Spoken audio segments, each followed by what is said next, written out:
Dear brothers and sisters gathered in this afternoon,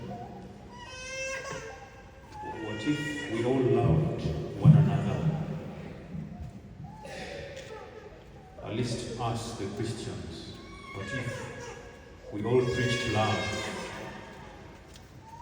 I have a feeling we would cause others to love. Even what we see would disappear. The beating, the strangling. You see, someone does something and there's no love. But the good news is God is love, dear friends.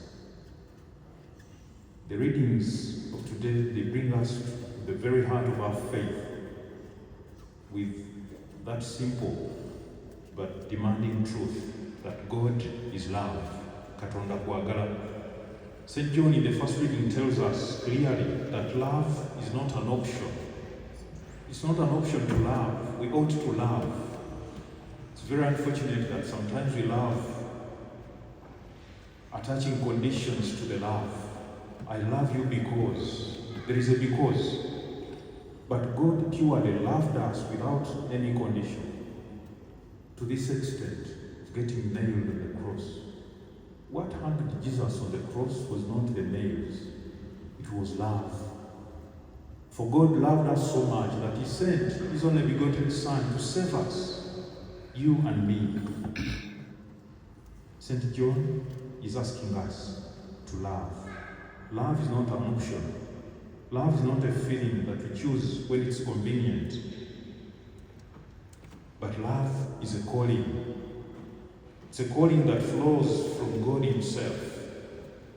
John tells us that if God so loved us, we also must love one another. In other words, our faith is not first proved by what we say about God, but by how we love the people He has placed in our lives. John goes on even further and says something striking. He says, no one has ever seen God, yet when you love one another, God becomes visible.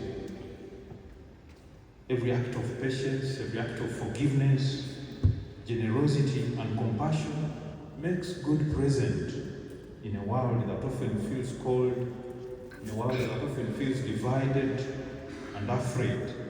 Love is how God chooses to dwell among us. He chose love, He chose the way of love.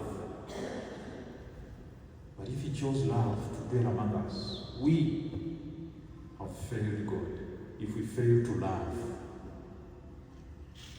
And John speaks directly to one of our deepest struggles. He addresses fear. Fear of judgment, fear of failure, fear of not being enough. Fear. And sometimes we fear more than necessary. He assures us that perfect love drives out fear. When we remain in God's love, we live with confidence, not because we are perfect, but because we are held by grace. We are held by the love of God. And what's beautiful is that the gospel gives us a powerful image of this truth. The disciples are in the boat. Remember, Jesus had just fed 5,000 men out of love, out of pity. Now He sends the disciples before Him. They are in the boat. They are battling with strong winds. They are afraid. They are exhausted. And Jesus seems upset. Yet He sees them from afar. And He comes to them walking on the water, right in the middle of the storm. And out of fear, they mistake Him for a ghost. Because fear clouds their vision, they couldn't see Jesus. They're like, we left Him there. How can He come walking in the waters? They mistake Him for a ghost. Dear brothers and sisters, how often do we do the same? In our struggles, in our financial pressure, in our illness, broken relationships, uncertainty about the future, we sometimes forget that Christ sees us and is already coming toward us. But because of fear, we are blinded. Then Jesus speaks words meant for every storm that is in our lives. He speaks to us as he spoke to the disciples. He tells them, take courage. It is I. Do not be afraid. And when Jesus enters the boat, peace returns. The storm is over. The wind dies down, not because the disciples became stronger, but because Jesus was present now in the boat. Dear brothers and sisters, let us allow Jesus in our boat. Let us not be afraid. He is our God. If we allow him in our boats, the storm will come down. If we preach love by our words and actions, and allow Jesus to be in our lives, we shall live in peace. We have just celebrated Epiphany. Jesus revealing himself to us. And that reminds us that Christ reveals himself not only in miracles, but in love, a love lived daily and in strong faith with trust. Jesus reveals himself to us.